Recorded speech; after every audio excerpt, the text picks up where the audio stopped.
I hope you are all doing well. Welcome back to my YouTube channel Smart Skills of English. Today I will discuss lecture number 14 about the use of since and for. So let's start. First of all, we shall discuss about the use of since. Use of since कहाँ पर हम और किस तरह use करते हैं। बहुत सारे स्टूडेंट्स को यूज़ ऑफ सिंस और फॉर का यूज़ नहीं पता होता है, जबकि ये हमारे टेंसेस में भी यूज़ होते हैं और आगे जाकर बच्चों को बहुत ज़्यादा डिफ़िकल्टी फेस करनी पड़ती है।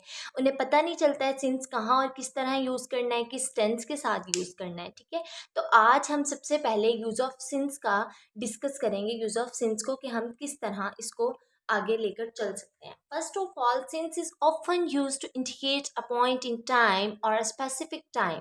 सबसे पहले ये कि जो सिंस है वो किसी भी चीज़ को पॉइंट करने के लिए, इंडिकेट करने के लिए यूज़ होता है या फिर स्पेसिफिक टाइम को शो करने के लिए। Since is use in various conditions. हम सिंस को बहुत सारी कंडीशंस में यूज़ कर सकते हैं।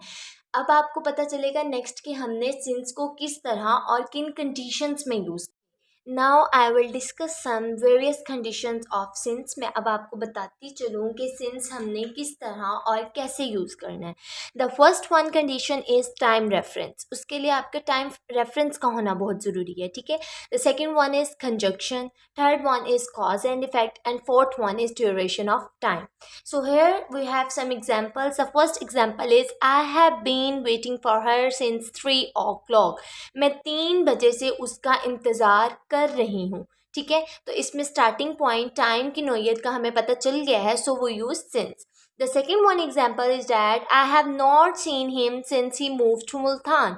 मैंने उसको तब से नहीं देखा जब से वो मुल्तान मूव कर गए हैं, यानी कि मुल्तान वो शिफ्ट हो गए हैं या उनके ट्रांसफ़र हो गया है, एनीथिंग एल्स। ठीक है, तो तब तक हम क्या करेंगे कि उसके साथ हमने सिंस यूज़ किया, स्टार्टिंग पॉइंट उसने हमें बता दिया है।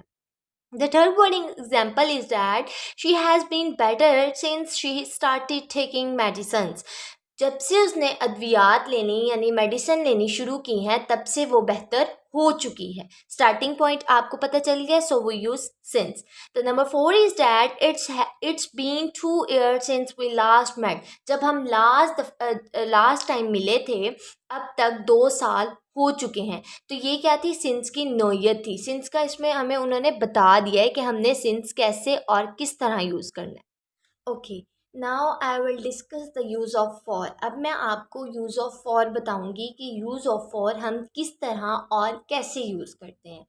So let's start. When we measure the duration of something and it can be used in different tenses.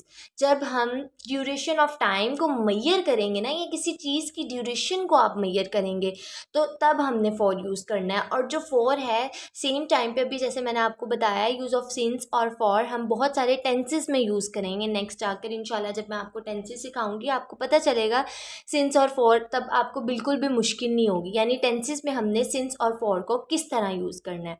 अब फॉर की एग्जांपल देखिए मैंने आपके साथ शेयर की हुई है। For example, I studied English in China for 2 hours for 2 years।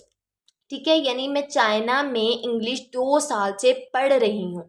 अब मुझे नहीं पता वो 2 साल कौन से हैं, वो अब वाले 2 साल हैं या लास्ट 2 years हैं, उससे पहले के 2 साल हैं, वी हैव नेवर नो। ठीक है, तो हमें उसकी टाइम की ड्यूरेशन नहीं पता है वो कौन से 2 साल हैं, तो इसलिए हमने क्या यूज़ किया, फॉर यूज़ किया।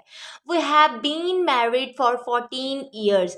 14 साल से हम शादीशुदा हैं, हमें नहीं पता है वो कौन से 14 साल हैं। ठीक है, तो जो चीज़ आपको मैयर्ड नहीं है, उसके बारे में आपको इल्म नहीं है, यानी वो कब से स्टार्ट है, उसके साथ आपने फॉर यूज़ करना होता है। और जिस ड्यूरेशन ऑफ टाइम हमें जो बता दी जाए जस्ट लाइक एज 2006 2007 सिंस, तो उसके साथ आपने सिंस यूज़ करना होता है। ठीक है, ये था आपका यूज़ ऑफ फॉर का कंसेप्ट। अब मैं आपके साथ फॉर और सिंस का एक जनरल कॉन्सेप्ट शेयर करूंगी जिससे होपफुली आपको बिल्कुल अच्छे से समझ आ जाएगी। फर्स्ट ऑफ ऑल आप लोग देखें, सबसे पहले आपको ऑरेंज कलर में सबसे पहली लाइन नज़र आ रही होगी, सिंस प्लस स्टार्टिंग पॉइंट मैंने लिखा हुआ है।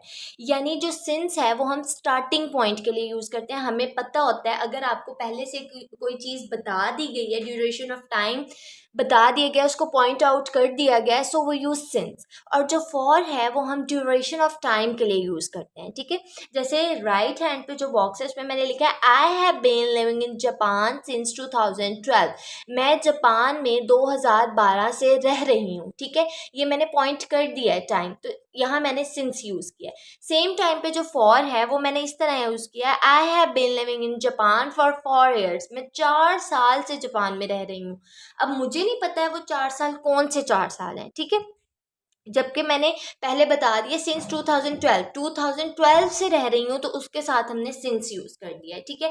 अब आपके पास कोई भी ईयर्स में टाइम आ जाए 2012, 13, 14, 2015, 2016, सो वो यूज़ सिंस, ठीक है।